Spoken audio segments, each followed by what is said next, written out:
All right, let's talk about sine and cosine. You probably learned SOHCAHTOA in school, right? Well, today we're going to peel back the curtain and unlock a much deeper, way more powerful way to understand what these functions are really all about. Let's dive in. So here's our roadmap for today. First, we'll see why the old right triangle method hits a wall. Then, I'll introduce you to its elegant replacement, the unit circle. We'll uncover the incredibly simple secret that connects coordinates to sine and cosine, see how to solve problems with it, and then I'll show you a game-changing shortcut that makes any angle a piece of cake. Okay, let's just jump right in with a question. What is the sine of 270 degrees? Now, if your brain immediately goes to drawing a right triangle, well, good luck with that. How do you even draw a triangle that has a 270-degree angle in it? The short answer is you can't. And that's really the heart of the problem. SOHCAHTOA is a fantastic tool for what it does, but it only works for acute angles, anything between 0 and 90 degrees. For literally everything else, we need a better system. So, it's time for an upgrade. We're going to move past the limitations of right triangles and step into a much bigger, more powerful world. And here's the difference in a nutshell. Right triangle trig basically puts us in a tiny little box that only fits angles from 0 to 90. But the method we're about to learn, using circular functions, it blows the doors wide open. It works for any angle you can think of. Positive, negative, even angles that wrap around the circle 5 times. It doesn't matter. And the key to this whole new universe? It's an incredibly simple and elegant tool. So allow me to introduce you to the unit circle. The unit circle is pretty much what it sounds like. It's a perfect circle right at the origin of a graph. And here's the important part. It has a radius of exactly 1. We measure all our angles starting from the positive x-axis and rotating counterclockwise. And the line where the angle stops, we call that the terminal side, will always land on one specific, unique point on the circle's edge. We'll just call that point P. Okay, so we have this point P on the circle. What's the big deal? Well, this is it. This is the aha moment. This is where it all clicks together. And here it is, the big reveal. For any angle you put on the unit circle, the cosine of that angle is simply the x-coordinate of that point P. And the sine? It's the y-coordinate. That's it. It's that simple. No more triangles, no more opposite over hypotenuse, just x and y. Let that sink in for a second.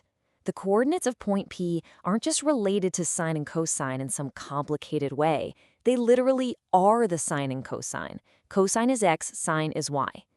This beautifully simple idea is what unlocks all of modern trigonometry.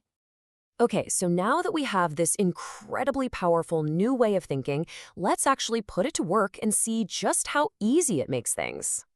Let's go back to that first question. What's the sine of 270 degrees?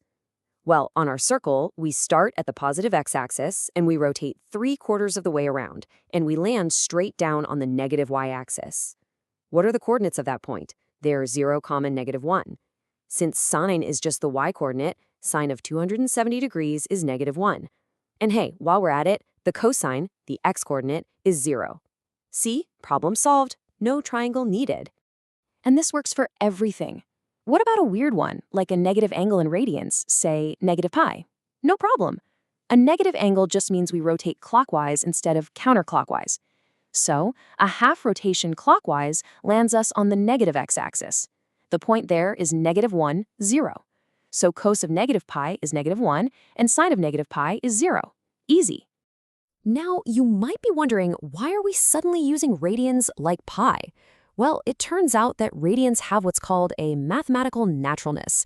Basically, when you get to higher-level math like calculus or physics, using radians makes all the important formulas way simpler and more beautiful. They just fit. So finding values on the main axes is easy. But what about all the angles in between? Well, now I'm going to show you a shortcut, a pro-level trick that lets you solve for any angle super fast. This is called the reference angle theorem. Now, don't let the name scare you. The idea is really simple. A reference angle is just the smallest acute angle that your angle's terminal side makes with the x-axis. And because the circle is so perfectly symmetrical, the sine and cosine of your big angle will be almost the exact same as your tiny little reference angle. The only thing you have to figure out is if it's positive or negative based on the quadrant you're in. What this means is, You don't have to memorize a giant circle full of numbers. You just have to know the values for these few common angles in the first quadrant. Seriously, that's it. This table is your entire toolkit. You memorize this, and you can solve pretty much anything. Let's look at a real example. Take the angle 5 pi over 6. It's over there in the second quadrant. The closest path back to the x-axis is just pi over 6. That's its reference angle. Now look at the picture. See how the point for 5 pi over 6 is just a mirror image of the one for pi over 6? It's at the exact same height, so the y value, the sine, is identical. The x value is just flipped to the negative side, so its cosine is just the negative of the original. It's all just simple symmetry. So the process boils down to the same 3 steps every single time. 1. Find your reference angle, that little angle that gets you back to the x-axis. 2. Look up its sine and cosine from that little toolkit table. And 3. Adjust the signs. Just ask yourself, in this quadrant, is x positive or negative? Is y positive or negative? And that's all there is to it. So what are the big takeaways here? First, forget everything else and remember this. Sine is the y-coordinate and cosine is the x-coordinate on the unit circle. It's that simple. Second, this new definition works for absolutely any angle you can throw at it. And finally, reference angles and that beautiful symmetry of the circle are your secret weapons for solving anything fast. The unit circle is amazing because it takes something that seems complex and shows you that underneath, it's really just about x and y. It makes you wonder, doesn't it? What other big, complicated ideas out there are actually just simple, elegant concepts hiding in plain sight, just waiting for us to find them? Thanks for tuning in.